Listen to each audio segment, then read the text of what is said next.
Sancheiriv sent his emissaries, his great armies, to conquer Yerushalayim. They had already conquered most of Eretz Yisrael, pretty much all of it, and most of Yehuda also, and all that was left was Yerushalayim. So he came to conquer it, and he came with his propaganda methods, tell the people to not listen to Chizkiyahu, they should give themselves over and be sent into exile, rather than the siege continuing on them and then being starved out and then conquered and sent to a bad exile. That was a propaganda that happened, and then what happened in the middle and before he actually came and followed up on his threats, then what happened was, one second. So Chizkiyahu sent to Yeshayahu to ask him what I should do, and Yeshayahu sent back a prophecy saying that it's not going to happen. And what's going to happen is he's going to get a report that he has to leave right away. He's going to do that. He's going to go back to his country and get killed, and that's all that's going to happen. Is that he gets a report that he's going to be attacked by Melech Cush. He believes it, surprisingly, altogether, and pulls out all of his armies and goes back. And what happens over there is his two sons assassinated him, and that's the end of Sancheiriv. That's the end of the story. But now we go back to the middle of the story. We're still going through the process. It goes back and forth in the Tanakh over here, and it brings the different sort of like, Lahavdi, like a movie, like you have the different scenes coming in and out, the different elements of the story. So that's how it works over here. Okay, so then what happened was like this. Yeshayahu sent the prophecy that what's going to happen. So then the armies pulled away. But then, before they pulled away, so then Sancheiriv sent a personal message. And there you saw the source of all the threats and all of the attitudes and the blasphemy. So then the king himself sends these letters and these messages to Chizkiyahu of blasphemizing Hashem and saying that none of the gods could save the people from our armies, and neither can your God. So that's the blasphemy. Okay, let's start from Pasuk Yudal again. Yikach Chizkiyahu et asfarim miyad malachim. V'yikra'ehu v'yal beit Hashem v'yipresehu Chizkiyahu lefnei Hashem. So he read it and he went into the Beis Hamikdash and he opened up the letters in front of Hashem. The letters of the blasphemy of Melech Sancheiriv. V'yitpal Chizkiyahu el Hashem lemor. Hashem tzavakot Elokei Yisrael Yoshev Krovim Atahu Elokim Levadcha V'chol Mamachot Haaretz Atasisa Et Shemaim V'Sar. So you see in this, he starts talking about Elokei Yisrael and then he talks about being the Elokei of the Shemaim V'Aretz. So it's the same God. In other words, it's not like there's different forces that besides Hashem. There's only one Shem, the one God, the God of Israel. That's the God of the Shemaim V'Aretz. Not like Sancheiriv was saying that their gods can't help you. Your God can't either. That's not the right picture. Hatei Hashem aznacha shema pekach anecha v'rei shema et divrei Sancheiriv asher shlach l'charef Elokim chai. Okay, so that's where we stopped yesterday. So Chizkiyahu addresses Hashem. He says, "Listen to what he's saying. Listen to how he is profaning Hashem's name and the name of the living God. Meaning that Hashem is alive. Hashem is interacting with the world and moving it along to where it needs to go. And Hashem is not a mechanical universe. He's not forces of nature which can be manipulated and the strongest winds. That's not how it works. So therefore, we have to show that to the world. That's the purpose of Am Yisrael, to bring out that message to the world. And it's Hashem's purpose. And therefore, that's the right thing to put in your tefillah. That's how Chizkiyahu davened. Anma. Hashem echribu malchi Ashur. They call our tzod v'dartzam. And it's true. They did destroy the Malchi Ashur, the kings of Ashur, all the lands, all the people. V'naton et Eloheihem ba'esh, kilo Elohim hema, ki et maaseh yedei Adam eitz ve'evan v'yabdum. And they also destroyed all their gods, and they burnt them up. Not because they're stronger than the gods, and they're stronger than all the gods, because the only God is the God of power and nature. The reason why they were destroy the other gods is because those gods are nothing. They're the works of people's hands. So he's like reinterpreting the narrative into the true narrative. Fatah Hashem Elokeinu Hosheinu miyado v'yedu kol mamlechot haaretz ki ata Hashem levadecha. And now you, Hashem, save us from his hand. And all the nations of the land should know that you are the only God. Yeah. So it's similar to what Moshe Rabbeinu said when after the Chet Egel, that Hashem wanted to destroy the whole Am, and Hashem said, what will they say in Egypt?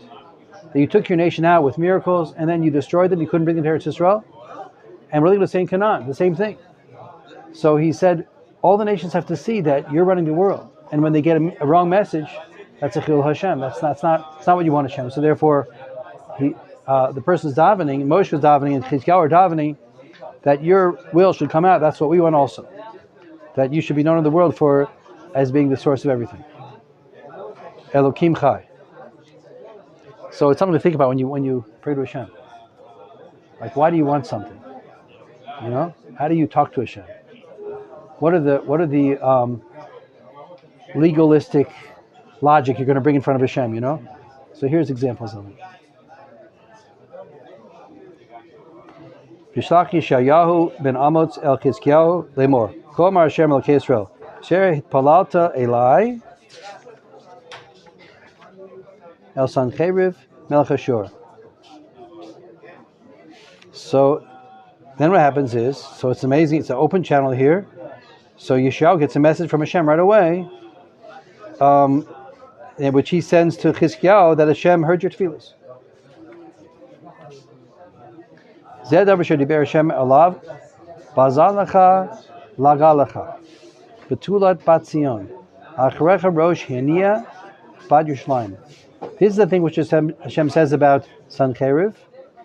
You have disgraced and you have mocked betulat bat Zion, the pure bat Zion, Jewish nation.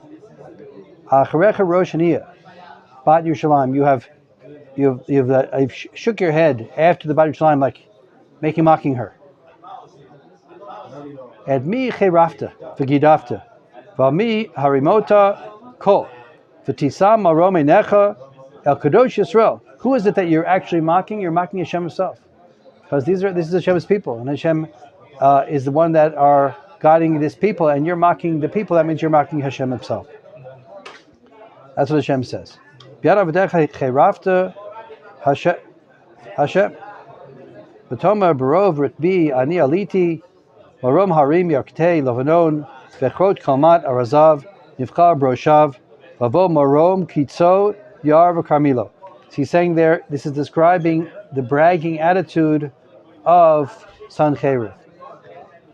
I came with my many chariots, and I went up to the high places. He's describing coming up to Yerushalayim. And I cut down the forests, and I came right to the forest that's surrounding the base of Mikdash. V'ani karti v'shiti mayim v'achriv b'kaf pamai kol yorei mitzor. I dug down for water because they cut off the water from me, right? Because Chizkiyahu directed the water back to Yerushalayim, shouldn't be available outside, so it would make a siege. So what did he do? He dug down and he got water. He's describing how no one can stop us, because we're so powerful, we control the forces of nature. And then he says, and I trampled they had the moat, which is supposed to stop us. I had so many soldiers, with their footsteps, they made it dry. So now Hashem dresses Sancheriv. Did you not hear from far away? Ota siti, mimekedem, vitzartia. Ata hevetiha udhi lahashot galim nitzim arim betzurot. So Hashem says like this: didn't you hear that from far away? I did this because Hashem already spoke about it. Hashem said this was going to happen. So you think, Sancheriv, that you're in charge? No, this is me setting you up for your downfall. That's what Hashem says. So it certainly is true. He said that Hashem sent me. What's his name said that? The other guy. What? The messenger, yeah. So of course Hashem sends everyone at some level, not in the way he meant. Doesn't mean Hashem sent him to destroy Yerushalayim, because he thought that Hashem is nature, and whoever's powerful wins. But the real answer is Hashem is above nature, and Hashem is behind everything. And it depends on the moral, the moral questions, the moral issues, the way Hashem makes it come out. The ethical decisions and goals makes it come out through Hashem's guiding hand. So therefore, happened is, so Hashem says to them, didn't you hear from far away? In other words, it was already predicted a long time ago what's going to happen here. Ota siti, mimei kerem vitzartia. I set it up and I brought it about. Now I brought it about. I brought you here. Hey, I brought it about. I set it up and I brought it about. Vati lahashot galim. So now it says, and it was lahashot galim. I made the cities of Israel and Yehuda. This is the way the Malbim learns it. A bunch of things in a few phrases, into mounds of ruins. I predicted because of the sins of Israel. So I did this. You, Sancheiriv, were just my tool. Nitzim, and then it says, Nitzim arim betsurot. Now Nitzim also means like, the Nitzim, Nitzim means that after that, they sprouted up fortified cities, which means that's the next stage. It's true. Through you I brought about that they destroyed the cities that existed. They were made into mounds. After that, new cities are going to come up and flourish. Israel's Jewish cities. This is the next stage. You're just part of the process. You think that you're destroying. Actually, you're just destroying that we can build better. V'yoshveihen kitzreyad chatu vavoshu hayu esev sadeh v'yirak deshe chatzir gagot ushtema lifnei kama. He says the people, they were like, they were short-handed. They were not able to deal with. They didn't measure up to what they needed to do. Chatu vavoshu. They were broken and they were ashamed, and they were like the grass of the field and the growing stubble before the wheat comes up. So it's like this: you plow a field, and so that's like Sancheiriv. Reaping the wheat. Wait. No, it means like this. Like, let's say you have an empty field, an uncultivated field. It has all these grass. I think that's what it means. It has the grass is growing up and all these weeds and stuff like that. And then comes the plower and plows it. And then afterwards comes up the wheat. I think that's what it means. Or maybe it's for the other way around. I'm not sure. It could be like you plowed first, then the grasses come on, and the weeds, and then afterwards the wheat comes up. In any case, I'm not sure which way it's going here, but in any case, what it means is that you're right. Sancheiriv, you went and plowed over these cities of Israel and Yehuda also, but those were just like the stubble and the grass. And afterwards, it's going to come up the actual new growth in the wheat. V'shivtecha b'tzeitcha u'boecha yadati. I knew you're sitting down, you're going out, you're coming in. I knew it all.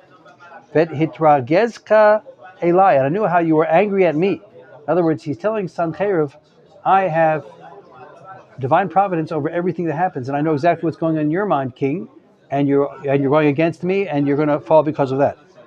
Yan hitragezcha, because of your anger, elai, against me, Hashem, v'shanancha, Allah ba'aznai, and your shanancha. Shanan means tranquility. Came before into my ears.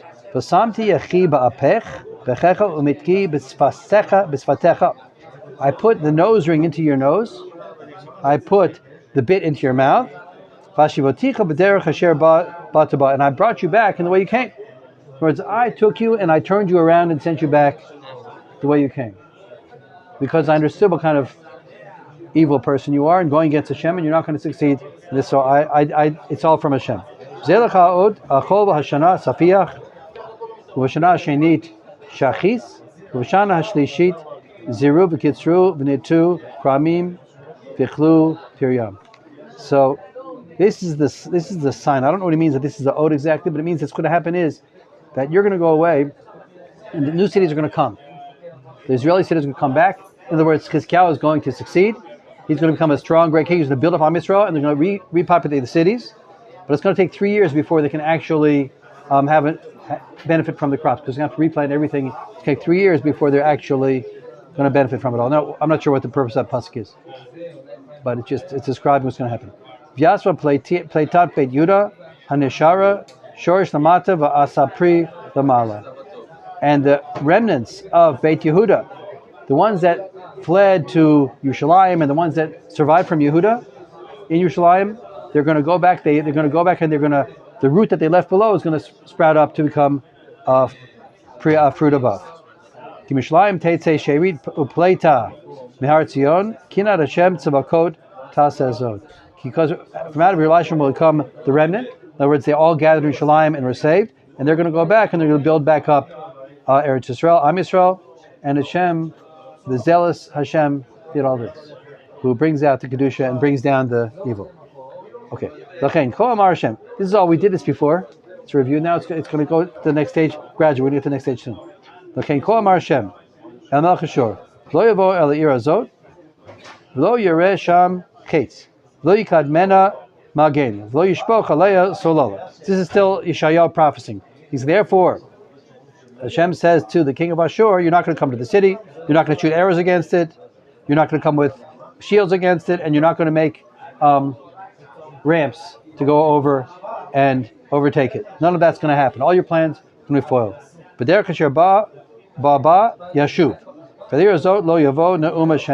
way you came, you're going to go back into this city, you're not coming. I will protect this city to save it for my sake and for the sake of David, my servant. Okay. Now, Perak Pasuk Lamed Zayin. V'yetze Malach Hashem v'yakeh b'machaneh Ashur. Mei u'shmonim v'chamisha elef yashkima boker v'inei kulam pagarim etim. Now, what happened is like this. Everything it goes not exactly in order, because we read about what happened before. But what happens at this point between this pasuk Lamed Hey and Lamed Vav is that Sancheiriv actually went back. Just as Yeshayahu had told Chizkiyahu was going to happen. All that happened. The first time he went back. And he fought Melech Cush, he fought Melech Mitzrayim, and he took their wealth. And he brought back their wealth to Eretz Yisrael, which is also part of the prediction, and it's going to go to Israel. Yeah. And so now he's back. And the pasuk is skipping over here at this point, but now he's back. What happens? The encampment of Ashur is camping around Yerushalayim, and they have it in a siege again, and they're getting ready to conquer Yerushalayim, like he promised to come back and do it. He's getting ready to do it, and what happens? V'yetzim Malach Hashem, it comes out an angel of Hashem, v'yakeh b'machaneh Ashur, and he struck in the camp of Ashur 185,000. V'yashkim boker v'hinei kulam pagarim etim. They got up in the morning, they were all dead. So there was like some kind of an angel that killed 185,000 in one night with nothing happening. Was it disease? There's no disease like that. It's sort of like what happened on Pesach night. Not a disease that we know. I mean, however Hashem did it. All of a sudden, bam, 185,000 dead. It was in Malachim that they said they burned in fire inside. Does it say that? I remember that. Okay, I don't know. V'yisav v'yelech v'yashav Sancheiriv melech Ashur v'yesheba Nineveh. So then what happens is, after that, the Melech Ashur goes back, dwells in Nineveh, the capital of Ashur, I think, right? And Vayhi hu mishtachaveh beit Nisroch elokav adramelech v'sar etzer banav hiku b'cherev v'heiman nimlatu eretz ararat v'yimloch asar chadon v'no taktav. So his two sons killed him while he was serving in the house of idols. And his other son took over. Okay, so that's the story, end of Sancheiriv, as predicted. You done yet? Good? So far? Okay. Now, new stuff. Yeah. Not yet. What's the question? It's interesting comparing the two different versions. Yeah. There's three versions of this. It makes it complicated. Yeah. And there's one version in Malachim, there's one version in Yeshayahu, and there's one in Divrei Yomi. Of the soul story, it's repeated 3 times. There's different details in different ones, and slightly different variations have to be reconciled. It's so similar also? Like, yeah. Very well. I think so, yeah. But there's some difference. There's some parts added and that help to explain what's missing in the other part. Yeah, also here. Yeah. What does that mean exactly? Why are there three different parts with slight differences? Not sure.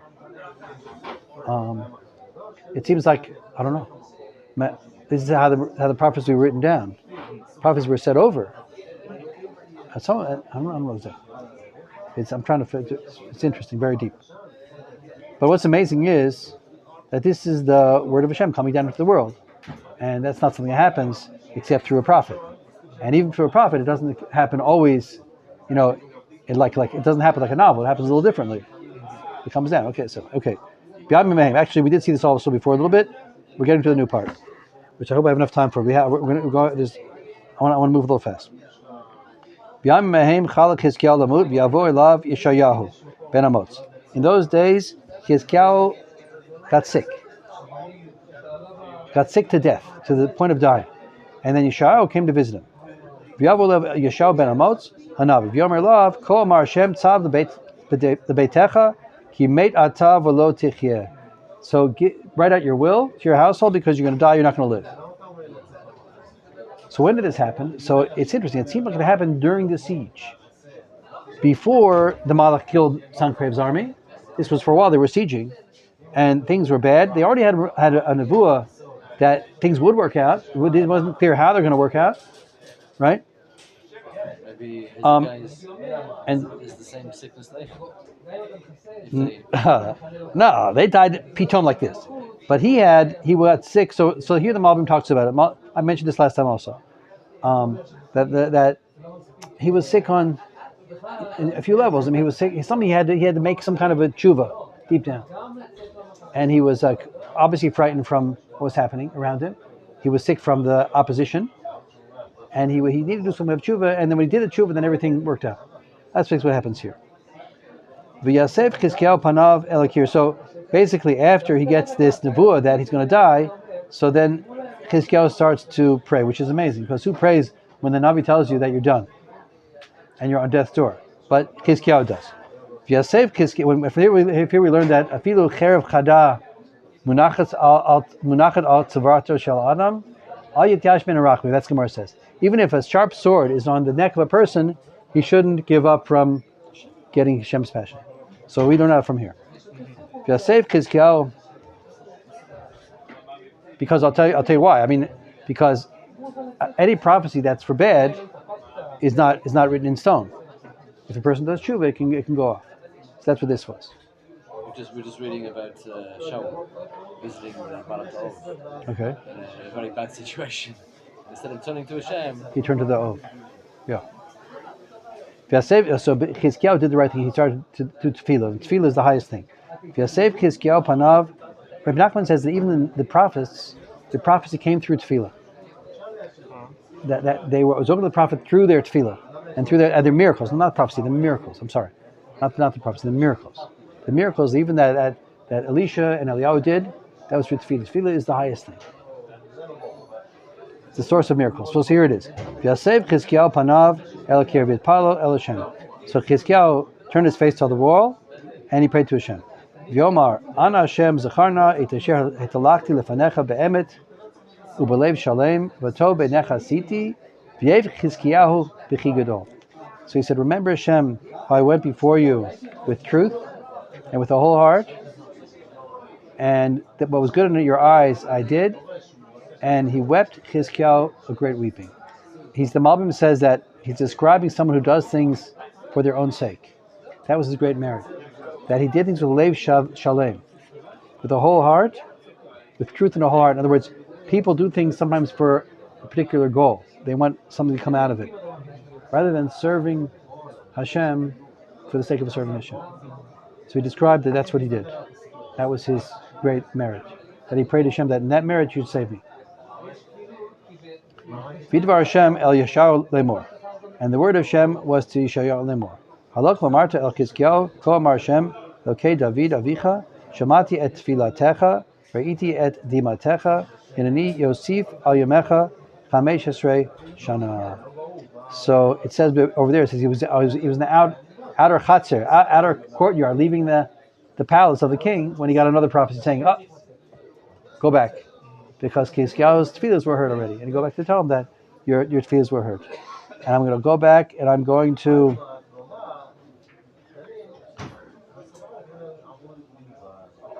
you hear the two things Bible says, I heard your tefillah and I saw your tears. So there's two aspects to tefillah. One is that the words, the request has to be something deep and true that you ask Hashem. Something that is you're saying it's something that's truth, that it's a good thing, that you want what Hashem wants, and it's good tefillah, and it also has to be with the type of feeling that arouses compassion, with tears. So that it comes back and he says, the prophecy is you're going to have another 15 years. Okay, and the Rabbi talks about he has all these ramazim with the letters and the numbers.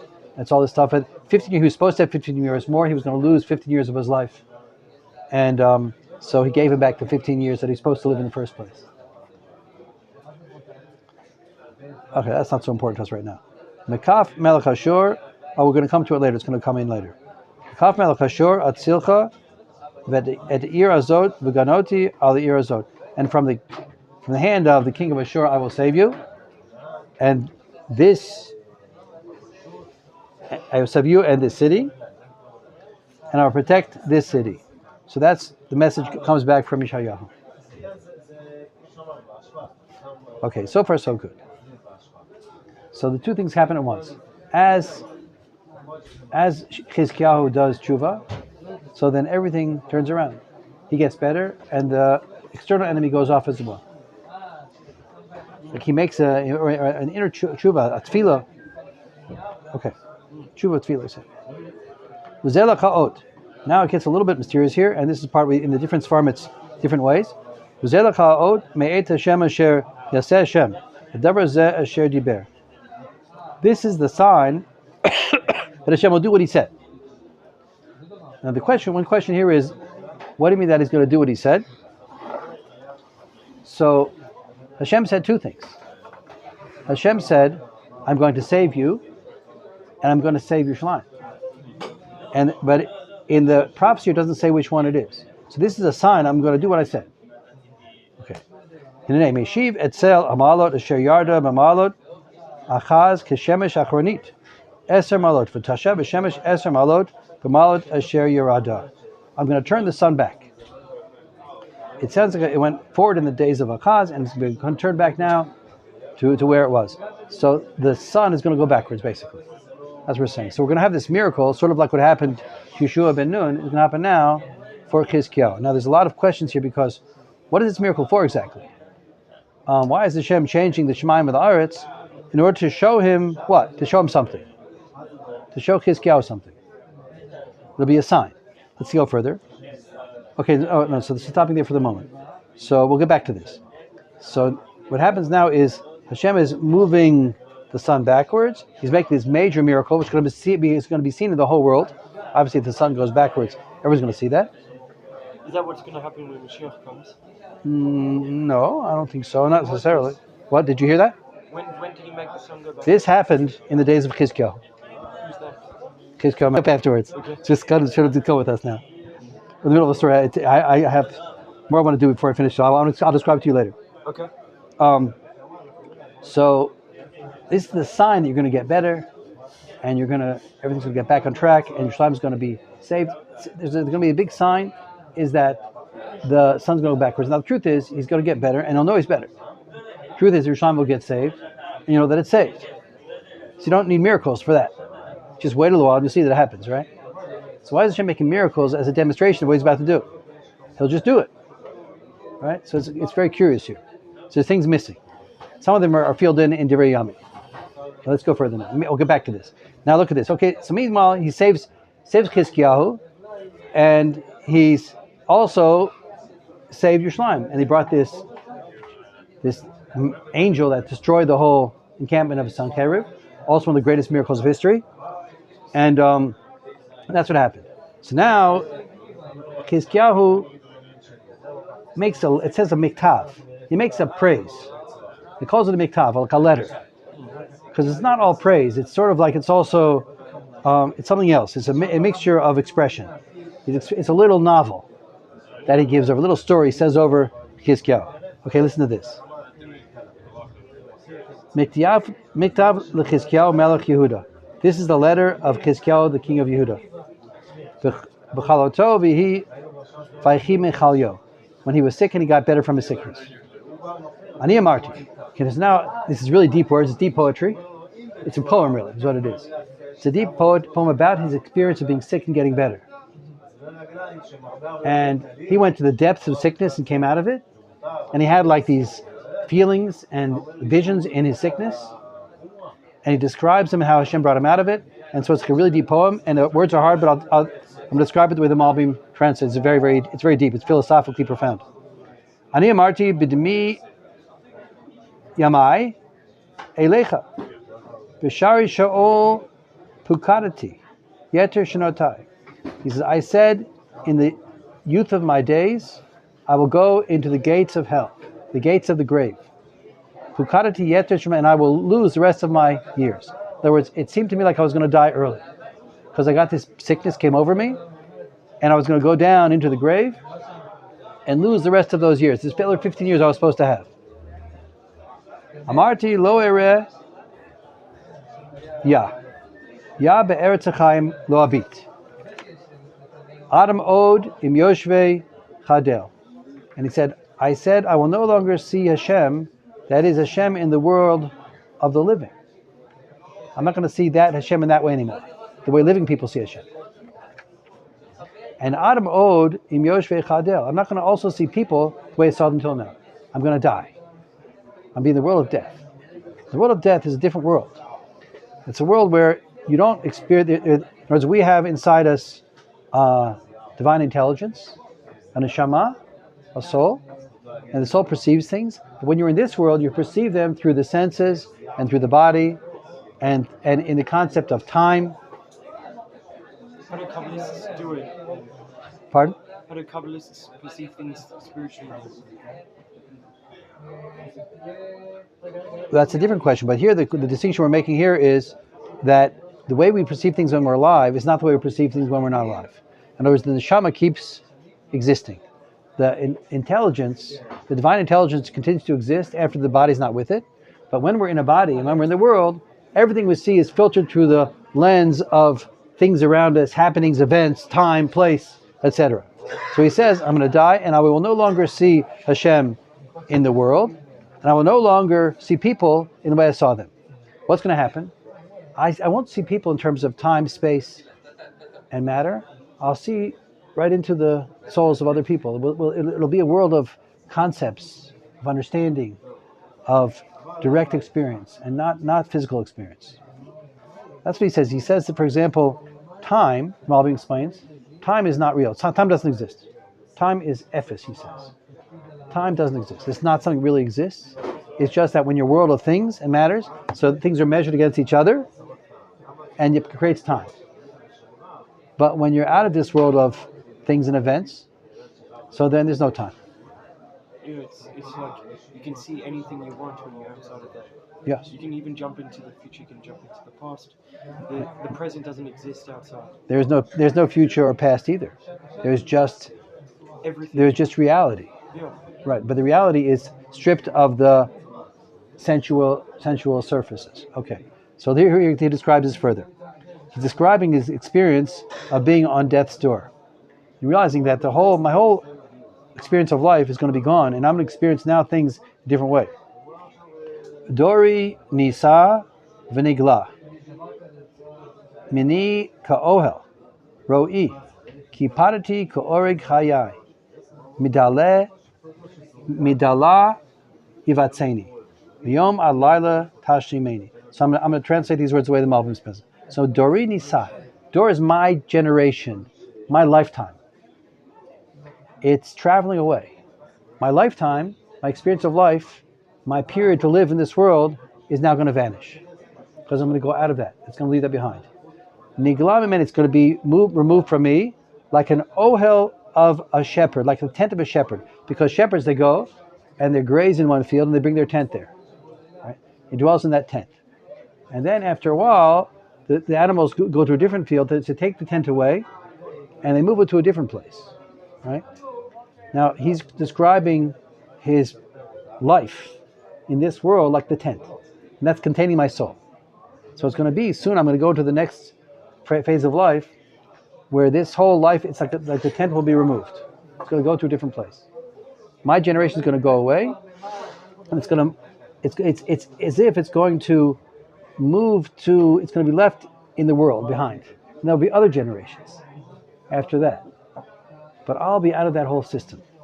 What's going to happen when Mashiach comes with, like, say, for example, total reality, and you have physical reality? Yeah, it sounds like the two are going to come together. That's really interesting. And we're going to just be physical and spiritual at the same time. Yeah. Like Adam and Chava was. Oh, very good.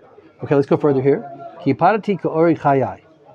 So he says like this: I will miss ka'ori chayai midala yivatzeni. Means like this. Kipadati means I'm going to be deprived of. I'm going to skip. Ka'ori chayai. He says like a weaver of my life. He says the Malbim says it means like this, that a life is made up of many, many seconds, many, many moments, one after another. I live my 70 years, my 80 years, however long a person lives, and each one is like, a weaver takes his woof and his warp, his strings, and he's weaving together. Each step of that is like a moment of life. And gradually you're weaving together the whole product, and that's the generation of a person's life. That's my oreg. It's like I lived, my living was made up of all those little weaving togethers. That was the moment, until it's finished. But what's going to happen now this is what he's saying, David Melech, is the last part of the weaving, yivatzeni, midala yivatzeni, because I'm now dala, because I'm now very sick, and I'm very sick and diminished. The weaving process is going to go by itself fast. It's going to finish up. What would have taken another 15 years of my life to complete my personal lifespan? It's going to happen now in an hour, or until between now and when I die. So everything's going to be finished up quickly, as if the weaving is as if you're showing like a modern movie, with all of a sudden they speed it up, and the weaving's going real fast. Al-Laila Tashmin, and now it's going to be what would have taken 15 years is going to happen by the end of the night. My life story is going to be completed. And he doesn't want that. He wants to live more and live out the moment to moment. Shiviti al-boker ka'ari. Kain yishaber kol atzmotai. Yom ad-laila tashimeni. He says like this, Shiviti al-boker. Shiviti means samti. I think it means I placed myself to try to stop this from happening. I opposed it. Ka'ari, like a lion. I decided I want to try to live. I want to try to go against this illness that's consuming me. I want to be like a lion, try to stop it. And then what happened? Ken yishaber kotzumazai miyom alayla tashmena. What happens is the way he puts a lot in here, the Malbim, but it's pretty convincing. He says what happened is he got a fever. A fever came and was fighting the illness, because that's what fevers do. And the fever was like a lion. And Chizkiyahu had a will to stay alive, and the fever came to help him against the illness. But then the fever became like a lion itself and started consuming me and started destroying me. Kasus agor tzavtzef. I was like a sus and agor. There are two types of birds, a sus and agor. And these birds are migrant birds. When it comes in the signs of winter, the signs of death, like in other words, the leaves drop, and the trees dry out, and the plants dry out, and it's winter. So then these two birds, they get up, they fly to the places of life. Kasus agor ken etzavtzef. So I was chirping like a bird that wants to migrate, because I was feeling the pangs of death coming on me. And I said, okay, you know what? I'll just go to the next world. I was giving up. I was saying, you know what? I'm going to migrate like a bird into the next world of spirituality. But then, this is the way the Malbim explains it, at least. Very, very interesting. Then he says, but I will coo like a dove. Now, a dove doesn't leave. A dove is not a migrant bird. And the other side of him, he said, no, I'm not going to go. I want to stay here in my nest. Hashem ashkali arveni.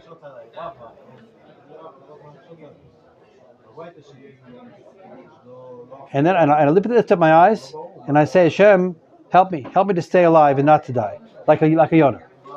Madaber va'amarli v'hu asa adadeh kol shnotai almar nafshi. what can I say? V'amar li. In other words, what can I say? Hashem told me. Fuasan, he did it. Hashem told me you're going to die, and he's doing it. He's killing me. And then he describes he's going back to giving up. He's describing back and forth his emotions. He said, what can I say? Hashem said I was going to die. The Navi came and told me I'm going to die, and he's doing it. Adada, kol shnatai al mar nafshi. I will skip over the rest of my years, and I'm going to die. So he's starting to give up again. And then Hashem aleihim yechyu ulkol behen chaye ruchi tachlimeni v'tachin. So right after he started to give up, then Hashem said, I'm going to bring back those years to you, and they're going to bring back your spirit, and I'll make you better and bring you life. Hinei l'shalom mar li mar v'ta chashakta nafshi mishachat b'li hishlachta acharei givecha kol chatai. Then it basically says you switched away the bitterness, you turned away the bitterness of death, and you decided that you wanted me to be alive. You desired my soul, and you threw away all my sins, and you kept me alive. So that's the end of this group. That all of a sudden, just after Chizkiyahu was describing almost giving up and getting rid, okay, I give up, I'll just go to the next world. Then Hashem came back and said, Hashem had compassion on him and decided to push aside the sins, which were somehow bringing about the death, and he saved him. Ki lo shaul todecha mavet yahalaleka lo yisabru your devor ala mitecha. So now he knew he was going to live. Now he was praising Hashem, because in the grave you can't praise Hashem, and death can't praise you, and they won't. V'lo yisabru your devor el amitecha. They won't hope to your truth, the people that are going to the grave. Chai chai hu yeducha kamoni hayom av labanim yodia amitecha. The ones that are alive, they're the ones that can praise you. We praise you with our life. When a person is dead, it's not that you can't praise Hashem like that. And I'll tell my children over about your truth, and that because of that I want to live. And now you're giving me life. Hashem lo shieni uneginoti unagain kol yemei chayenu al beit Hashem. Hashem will save me, and I'll sing the praise of Hashem all of my life in the house of Hashem. So I'm going to, now that you're saving me, Hashem, I'm ready to praise you again. I'm going to bring that praise over to Hashem. Okay, that's the end of this poem of Chizkiyahu. Now, it's an amazing poem, and it describes the whole experience from within, and it's like a metaphysically profound. Only problem is he's talking about himself, and he's not talking about the part of Yerushalayim getting saved. And so it goes further. Yomi Yeshayahu. We just have a few minutes. His life is going to be a metaphor for the kingdom. Okay. He is the king. Okay. Yomi Yeshayahu. Right. I mean, it's obviously this is beautiful. This is lofty. It's a great tzaddik. But you're not hearing about Am Yisrael. Yomi Yeshayahu. Yesu develet teinim v'yimerchu al hashchin v'yichi. So Yeshayahu says, okay, we're going to take this date butter and put it on your wounds, on your diseased flesh, and you'll get better. So the cure came now. And then he says, what is the sign I'm going to go to the Beit Hashem? Okay, and then Be'etahi Shalak Merodach Baldan ben Baladan Melech Bavel Safarim Mincha El Chizkiyahu V'Yishma Ki Chalav V'Chazak. Okay, now there's a lot more to do here. I just want to, in 1 minute, I want to paraphrase what's happening now. What's happening like this. So let's go back to this big sign that Hashem made, right? That Hashem said you're going to get better, and I'm going to save Yerushalayim. And I'm going to make a sign. The sign is that the sun's going to go backwards. Right. Right. Now, what is that? So what do you have the sun going backwards to show him what's going to happen? You just let it happen, right? So the answer is that's not what the sign was for. The sign was for something that's described in Sefer. It was to show all the nations that it was to give encouragement to all the exiles that Hashem is running the world, and there's a miracle happening in Yerushalayim, and they're going to hear about that there's something going on, and they're going to get new hope back. And it could be that if things would have gone right at this point, then this would have been Mashiach. This is a big sign happening right now for a reason, because this is a great event that's happening. Yerushalayim is being saved at the last minute from some chayrev, and Chizkiyahu is also being saved. And now the sun's going backwards to show the Am Yisrael throughout the world, the scattered exiles, that they should take heart and start to come back, and some of them did come back. But the problem is, other nations also saw this, and they heard about something's going on, and they wanted to know what it was, they weren't sure. And what happens next is that the king of Babel, they heard that the the king was sick, they got better, that isn't that, and they saw that the sun moved backwards, and they saw something wild going on here. And so the king of Babel comes and sends. He comes in, he sends greeting letters, and he comes to speak to Chizkiyahu. And it seems like, so what happens now is it seems like he's coming to find out what's happening, to maybe to give support. Problem is they weren't friends. They had nothing to do with each other before. And the other way around, Babel is a friend of Ashur. And you see throughout the Tanakh they're supporting each other. So in comes Babel, and he says, we came to give you greetings and, join in your simcha that you got better. Really what they were doing is they were coming to spy. And Chizkiyahu missed that. He didn't know what was going on.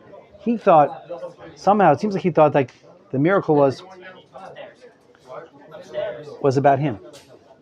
He sort of like, things went to, okay, we'll continue, Mir Hashem. I'll continue this up briefly, maybe on Sunday, and then we'll jump to the next spot. Okay, very good.